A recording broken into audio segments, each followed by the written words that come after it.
All right, so far we've been talking a little bit about society. Now, what is a society? A society is a group of people that shares a geographic area, interacts with each other, and shares the same culture. That's a pretty traditional definition that tends to lend itself to us defining societies as nations.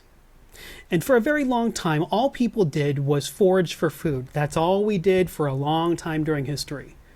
But once we developed tools and weapons, we were able to hunt and form what we now know as hunter-gatherer societies.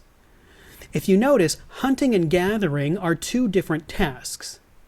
This represents the first major division of labor, which is a key indicator for how simple or how complex a society is. Now, once we got better at producing food, we eventually formed agriculture, which allowed us to produce food as a specialized task. Now, not everybody had to be involved in the production of food for a society. We could start buying it and feeding people in greater numbers and allowing more people to survive than ever. So we were no longer subsistence farming just family by family. We could start developing towns and villages.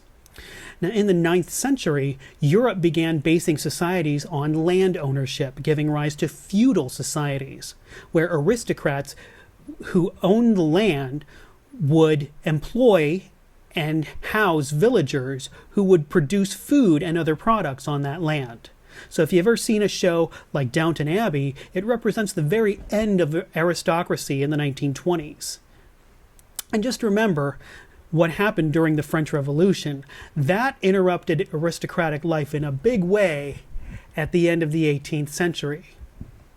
Now, beginning in the 18th century, technology began advancing very rapidly, and soon we were able to use machines to produce things in what we call the Industrial Revolution. This enabled people to work in factories and live in great cities and get paid wages for their labor.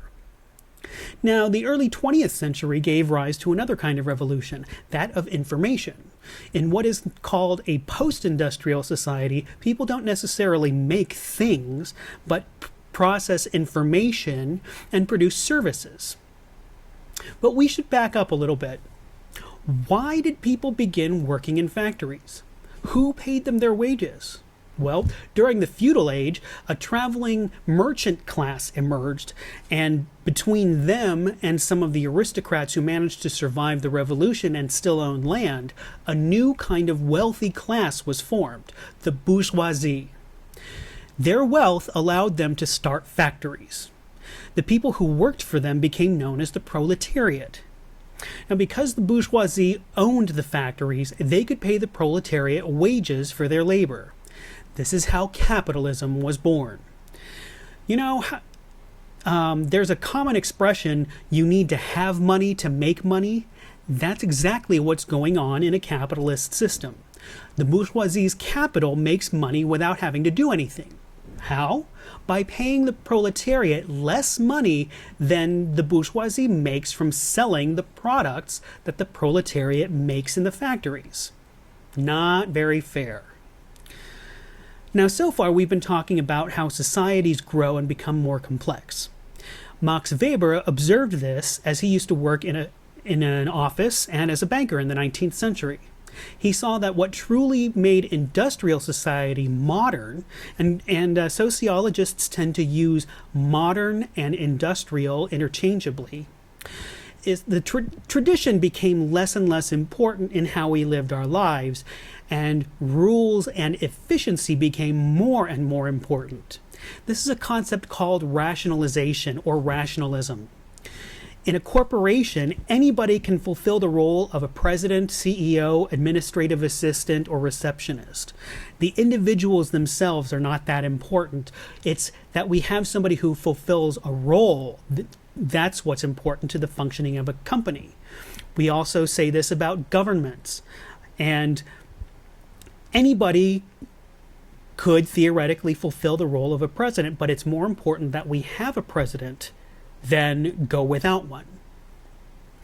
And you remember how I said a while ago that we understand the world and how how we understand the world and our reality is socially constructed?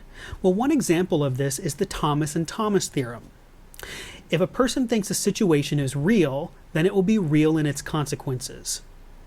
Another way of saying this is that if a situation has consequences, real consequences, then we are going to consider that situation real, even if it's completely abstract.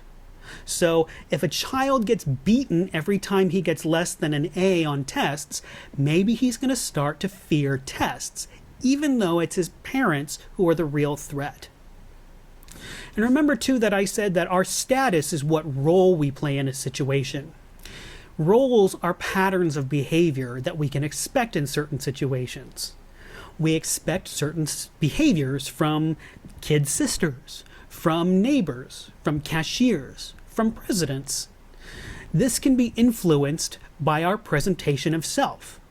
The way we show up for the world is how the world will interpret the kinds of signals we give off. Even though I'm sitting in my dining room talking to nobody, I'm still doing what I can to present myself as a professional teacher. That's going to do it for this lesson. In the next lesson, we'll talk about socialization, or how we come to know what we know.